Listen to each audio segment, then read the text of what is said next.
Hello my 7 deadly sins family and friends, welcome back to another video, or if you're new here, welcome to the first one. If you don't know me, my name is Jodis. I have over 1,000 hours in this game, and today I bring to you my top 15 things I wish I knew as a beginner when I first started playing.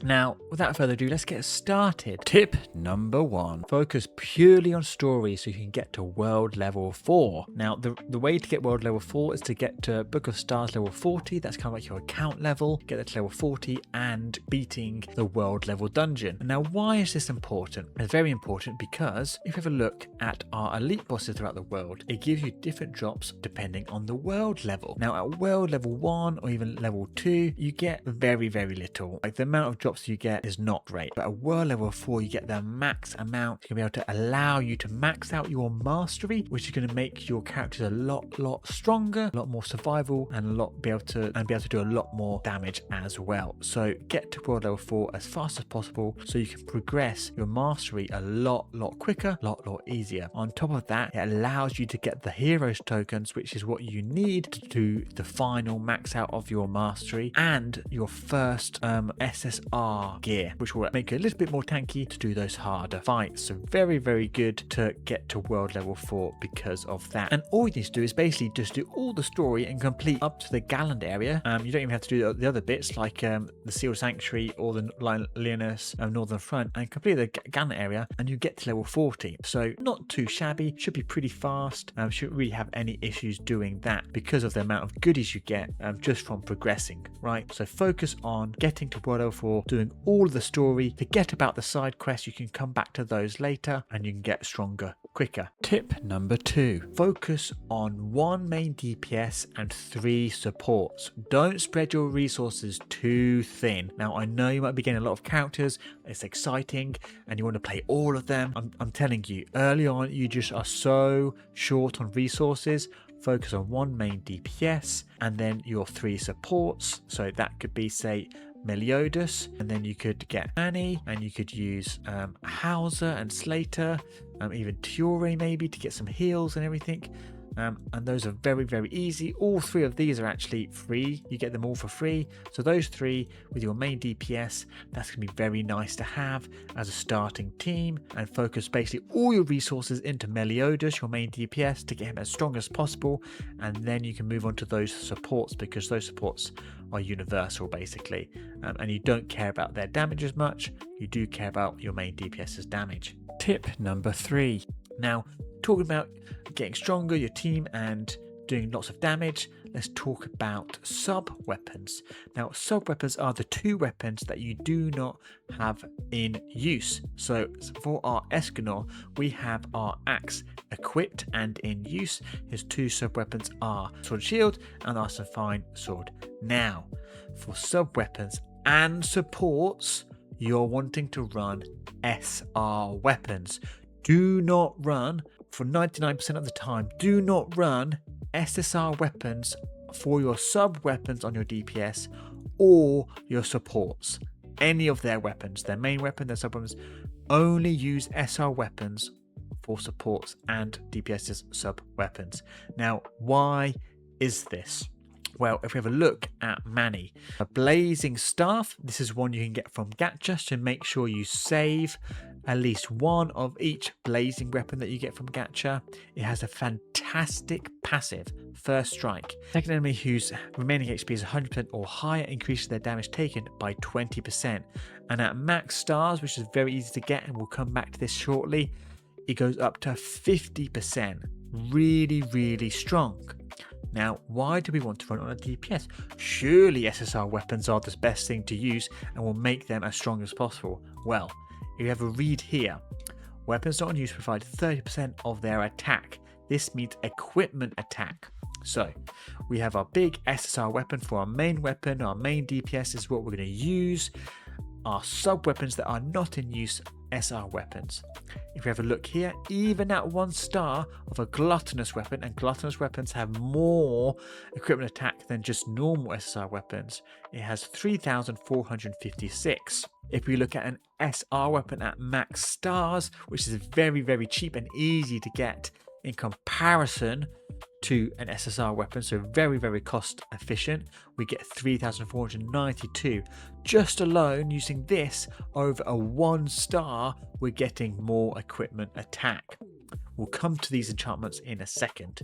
So getting more equipment attack, very easy to get max stars, very cost efficient. So make sure you save those blazing weapons. As I said, if you don't have blazing weapons, any other SR weapon will be just fine.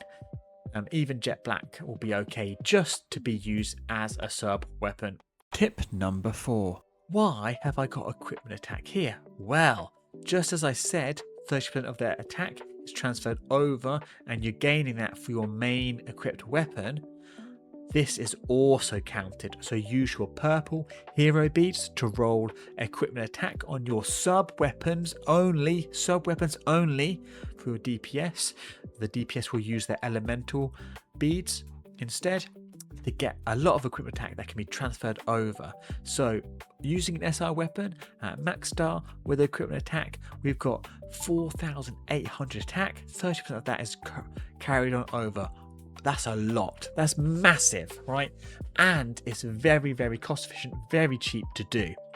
Now, as for supports, they probably don't want equipment attack really, but as we probably interchange these SR weapons onto your DPS, if you're not using this type of support in different content, you can look for equipment attack, but the main stat I would probably suggest to look for supports is magic charge efficiency as number 1. Equipment HP and equipment defense aren't too bad either, but magic charge efficiency so you can get your ultimates off more often and as quick as possible. Very strong, very important. Tip number 5 are daily missions. Of course, we will want to do our daily missions as we do in every other game. It gives us a nice little amount of star fragments that we can save up for our summons, as well as some seals that I will come to a little later on. But if you change it to Varnia, we also get 5 free keys. Free keys are like stamina, energy, those type of things that you go into dungeons and bosses to use to collect the rewards at the end. We're going to get an extra 5 free every single day, and that's why it's important to switch to Varnia. So make sure once you've progressed the story enough, you've unlocked the Varnia area, don't claim any of your daily rewards until you switch the region to Varnia. Now, if you've used all 50 within a day and you don't want to spend any more, but you've got those 5 left over, you can always come into the shop to the cube area and exchange those 5 keys into a bundle that can be saved within your inventory, in your backpack, right in your bag. Tip number 6. Talking about keys, we will eventually get lots in our bag, all saved up that we can use as we farm and grind. Now, early on, you probably won't have progressed very far. As I said, get to world level 4, wait to world level 4. This will be another reason why you want to wait to world level 4, because you'll be using keys. You want to be efficient with your keys, so then you can get more out of them. Not only this, but boss challenges. As you get higher up, you get a lot more rewards, better drop rates, and just better stuff in general. So yes, do the first clears, get some help, do first clears. Hopefully they change that actually, because they've made it so then you actually can't unlock the next difficulty if you're in a party, which I think is very stupid. That's by the by. Go and do the first clears yourself, get those first time rewards, but after that, until you get to hell minimum, I would say, then don't use your keys to farm anything below hell. Preferably even Abyss, because Abyss gives you some really good stuff, higher drop chances for blueprints, get some really good rating of your gear, have a chance to get SSR shards, then limit break and get your DPS weapons even stronger, get even better rewards, and the amount of gold you get is way more. And then of course the Transcendence Essence, which is very late game or end game stuff, which can be very useful to have a stockpile of as you get to the later game, right? So save your keys until you can farm Hell or Abyss. If you struggle to even farm Abyss, but you have been able to unlock it to try it out, so you've beaten Hell by yourself but struggled with Abyss, co-op, it doesn't matter then. Go in a co-op, people can carry you, you can farm out as much as you like, which is very nice. Tip number 7, onto a daily farm route, and what you should farm daily. Of course, platinum is very, very scarce. You need it in basically everything, so you want to farm platinum. But we're talking about those max limit break SR weapons. How do we get those easily? Well, every single week we can craft one of each weapon type of these very, very cheap SR weapons. They only cost 6 silver ingots and 10 of the blue elite boss materials. There's silver literally everywhere around the world, really, really easy to come by. And then these drops from the elite bosses, you can farm them infinitely. On top of that, we can even get these 12 weapons once each week, and all they cost is a bit of gold, and the purple elite boss mats, and then like the weapon hilts and handles and whatnot, and all these cost is a bit of wood and a bit of adhesive, right? Very, very cheap. Now I know you might be thinking, oh, that is so much to farm, I'm gonna have to farm every single day and whatnot. Well, don't you worry. I have created a route that you can go and farm and follow this route every single day, and at the end of the week you'll be able to craft every single purple weapon, SR weapon, that you are able in your workbench. So all of the Crimson Flame ones and all of these very, very cheap ones. On Sunday you'll be able to craft all of them. There is something missing within that route, and that is the platinum in this area.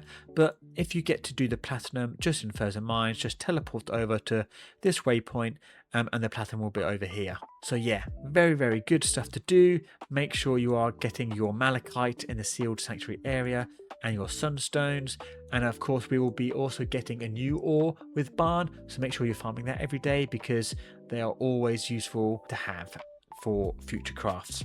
That farm route has become a little less useful because we do have pet expedition, but early on use newer players who have very few pets be able to utilize this to its full potential. So that route is still going to be very, very useful for you, and I have made a video about this, so do check that out if you wish.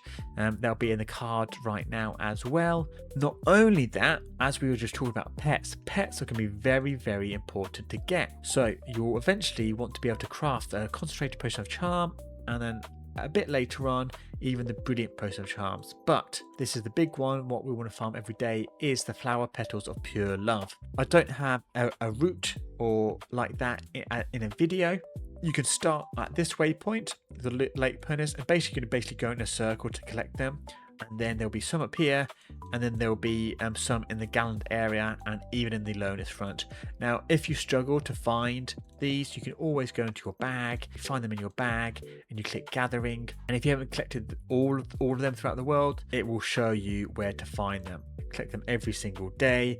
Then you can be able to craft your pet tame potions to be able to get more pets, which is going to help you within the pet expedition and also allow you to progress through your special codex to get some nice juicy rewards as you go on. Tip number 8. Moving on to the weekly seal shops. Now, every single city will have a seal shop. One of the most important ones is, of course, Leonis. Thankfully, we are able to get all that we need just from the daily quests. But with the Leonis seals, we can buy the brilliant engraving seals. These are insanely important. Make sure you get these specific ones minimum every single week. You need these to craft your engraving gear, and the engraving gear are very, very powerful for every single unit. These are used for the SR ones, so not as important, but will help your progress with your special codex to get those rewards. But make sure you get the brilliant engraving seal. Every single day you get 50, so by the end of the day you'll get 350, so you can buy both of these every single week if you play daily and do your daily quest. Moving on to the Fairy King Forest, we talked about those SR weapons needing adhesive. As you probably haven't gone over to those videos just yet of the route, in case you don't want to farm them as much, the sap, or you don't have your pet expedition ready for that, or still leveling up your workbench, because they do require adhesive and it's a very big pain to farm when you don't have very many pets. In the Fairy King Forest you can get 30 sticky adhesive every single week for pretty much free. And you might say, oh, I've only got one, we don't get these ones from daily quests. I've collected all of the chests in this area and done all of the side quests. How am I going to get these? Well, Funny enough, they have an exchange shop.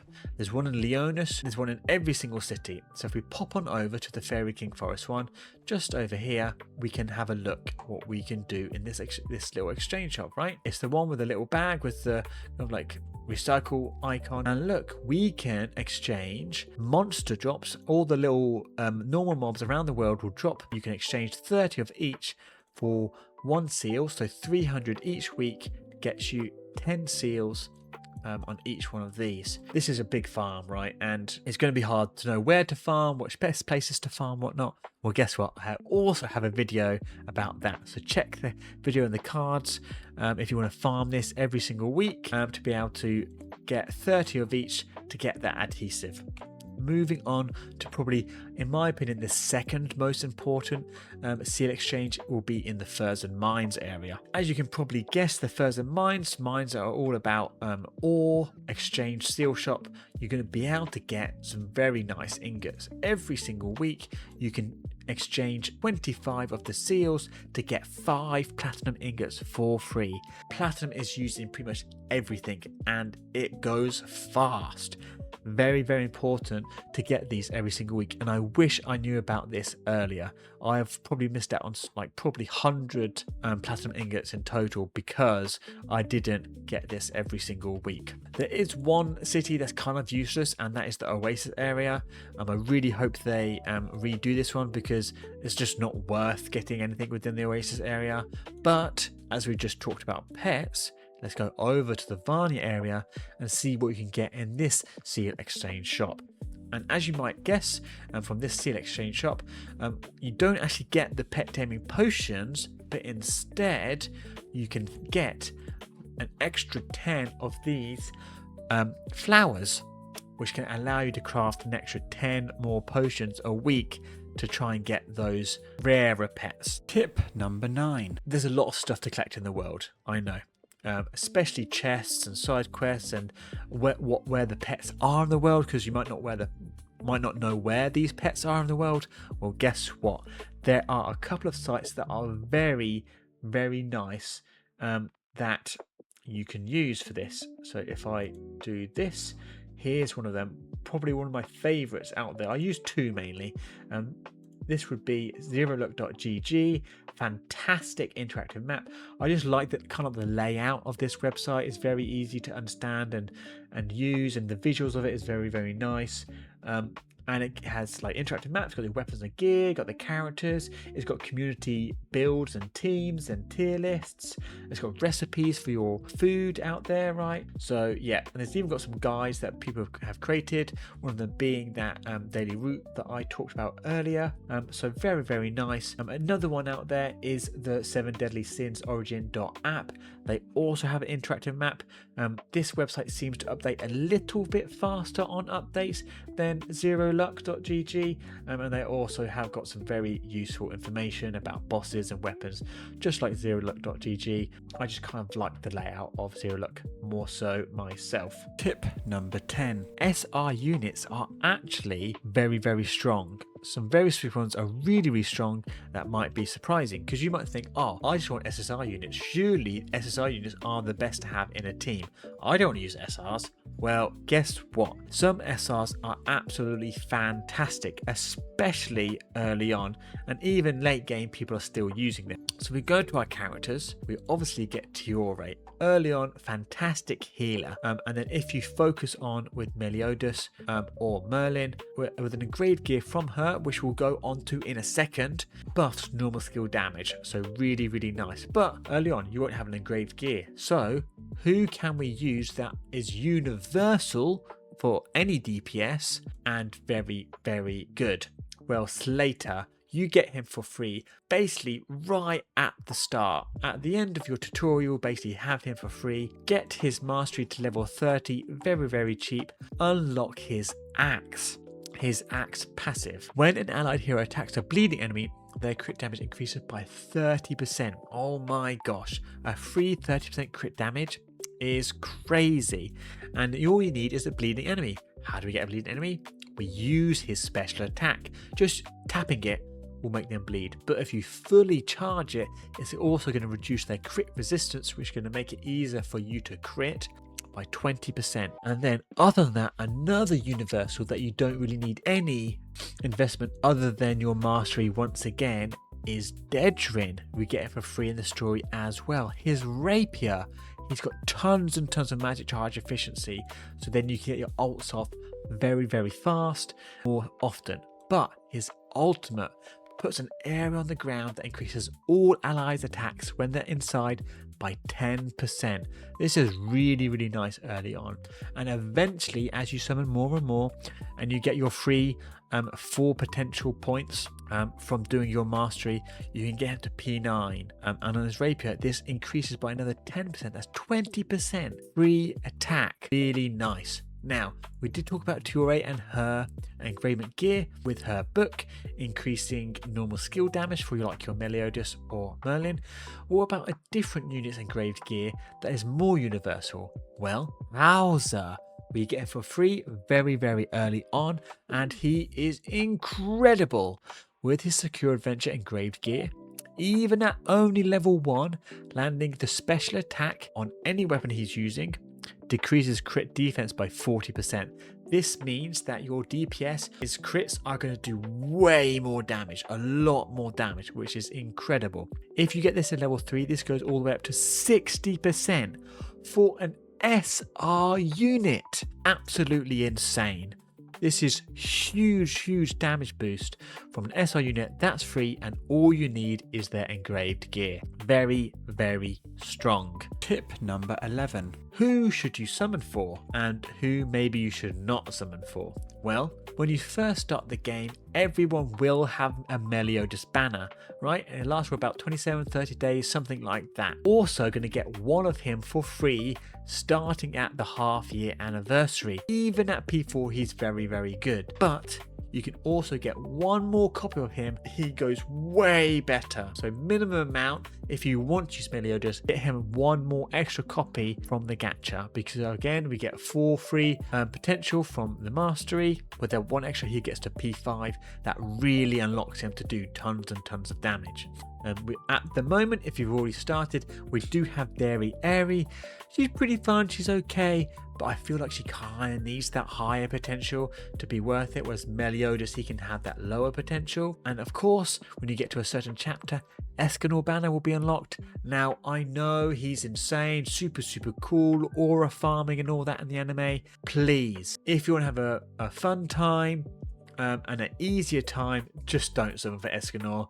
He's probably one of the weakest. He's had so many buffs from himself and just characters coming in, and he still is probably the weakest SSR limited banner unit in the entire game. It's just not worth it. We have been told there's going to be reruns, and we're going to vote for it. I've talked about this in a previous video. Vote for Merlin and Elizabeth. Those are your 2 main ones, and then obviously Daisy's very, very good. But in order, what I would say is, if you don't plan to summon for Meliodas or Barn, and you still want a really, really good DPS, vote for Merlin as your number 1, and then Elizabeth, and then Daisy. Now, if you've already got a strong DPS like Barn or Meliodas, vote for Elizabeth first and save pretty much as much as possible for Elizabeth. She is an absolutely crazy support. With her book, she gives so much. She gives you crit damage, she gives you defense down, she heals for you, she gives you elemental resistance down, she gives you elemental weakness damage, so you're going to increase your elemental damage even higher. Not only that, is if you get her to P5, she gives you more magic charge efficiency for your ultimate to come out faster, right? And then at P6, she gives you an extra free 10% crit chance and pierce. She gets, it's just crazy, right? And then if you're lucky enough, or if you save up enough, or if you spend a bit and you get her to P10, I know it's a bit crazy for your newer players or low spenders or whatever, but P10 is just mind-blowingly nuts, right? All of her skills on her book is based on defense. When you get to end game, you can get your raid gear, and you can get basically 50,000 defense, and 10% of that is basically given to all of your units in your team as attack. That's a free 5,000 attack, which is basically a free maxed out weapon, better than a maxed out weapon, right? Because remember, if we enhance this and we look at its limit break and we max this out on your glutton's weapon, it's a free weapons amount of attacks. Absolutely insane. I've given this advice before. If you're going to P10 like literally any unit, P10 Elizabeth, and then you can like P5 to P7 your DPS. She just makes that much difference. Huge. Tip number 12. Very, very important thing as well is to join a knighthood as soon as you can. With the new knighthood content, we are able to do a knighthood boss, and even just from participating and getting up to 10,000 points are over your 3 attempts, as well as everyone else in your knighthood participating, you are getting a free 30 coins, and then your best score you can also get some more coins, and it has an exchange shop. I'll put up on the screen here what you can get from the exchange shop, but basically you can get some more platinum, more SSR shards. There's some really cool skins in there, for example. There is gear, but at the moment it doesn't seem that anyone is using it because it's just not that good on anyone really at the moment. But more platinum, more SSR shards, very, very welcome. Tip number 13. Let's talk about the symbols next to everyone's weapons. Now you might have noticed this with Meliodas. He's got all of his weapons are these spiky ones. If we then go over to Gila, she's got a shield looking one and a circular one. And then if we look at Manny, she's got this kind of arrow up on like an arrowy one, right? Now, what do they mean? If I wish I kind of knew this early on, so then I could kind of tell what each weapon would be doing and kind of set out my team and weapons better, right? And how I can build their gear better. Well, the spiky looking ones, these mean DPS. This is going to be doing lots of damage, so you're going to focus these with SSR weapons to do lots of damage if they're in use, remember. The arrow up ones, these are your supports. They're going to be giving you buffs, maybe even doing debuffs on the enemy to increase your damage and getting your ultimate even faster. If we look at the shield looking one, these are your wardens, they're called, but basically it's for those that are going to basically increase your survivability through shields or barriers and healing. Now these circular ones, these are your bursters. Now a lot of people don't know this about bursters because I even didn't know this, and like when I realized this and how Meliodas is even used, it really boosts my damage up a lot. So this is very, very important to know. So let's hop on over here to some of these little enemies. If you attack an enemy, they'll have the elemental symbol with a bar underneath their health. Now if you fill this bar up, you will burst them, and this it'll have a cooldown. It'll go lower and lower and lower over time, and each burst is something different, which I'll show you case you in a second. But bursting them will benefit you. And then you go over say to Meliodas, you can use his skills, and then he has something special where his skills use extra burst. As you can see, it like drops down suddenly to do way more damage, and that's why getting burst on Meliodas is very, very strong, especially. Now, bursting does help pretty much every element in one way or another. This is kind of like a bonus, like extra tip if you don't know. It's not really on my list, but as we're talking about it, if you go to the tutorial log and advanced combat, we can look at each of the bursts and what they do. If you burst with fire, each attack you do will do an extra instance of fire damage. If you do it with wind, it will have a little area on the ground for a short time that it will damage them like over time, but they have to be in that area to get that extra damage. Lightning, when you do a lightning burst, each time you hit a lightning burst enemy, it will do like an AoE, like nuke kind of thing. It doesn't do a ton of damage, but it'll be like AoE hits around, as you can see, which is very, very nice to do a bit more damage. Earth, you'll get a barrier to help you with your survivability, but it will also boost your damage, which is really, really nice. And this stacks up to 5 times. Cold, it will like slow them down and then eventually freeze them. Unfortunately, you can't freeze bosses. I wish they would allow you to, but at least just to get the debuff, because it says when you damage a frozen target, it deals more damage, right? So I wish it would at least allow us to get that extra damage on bosses, but sadly it doesn't. Holy and physical, they don't have a burst bar, but they help increase the burst bar on whatever element is on the enemy, and whenever they damage an enemy in burst, their damage is increased by 15%, we have found out. And then darkness, reduce their darkness defense, so you're just going to be doing more damage as is. So very, very good to know. Very, very strong little bonus tip. Tip number 14, plan for future crafts. Early on, I know you're going to be focusing on other stuff, but plan on future crafts. Make sure you are looking at what is very good. Now, for your bursters, we just talked about bursters, you're going to get these free immortal pieces when you do like side quests in the Seal Sanctuary and maybe in the story as well. You can upgrade them to the Twisted Thought set. The Twisted Thought set is the best set for burst efficiency or burst heroes, because it gives all elemental burst efficiency as a base on the earrings, but also an extra 15% on the set. And then when you burst, you increase allies' heroes' ultimate move damage by 20%. Very, very nice. Now, on your other supports, on at least one of them, you will want a full Hymn of Regeneration set. Why is this so good? Well, it gives a bunch of magic charge efficiency on the earrings, on the 2 set.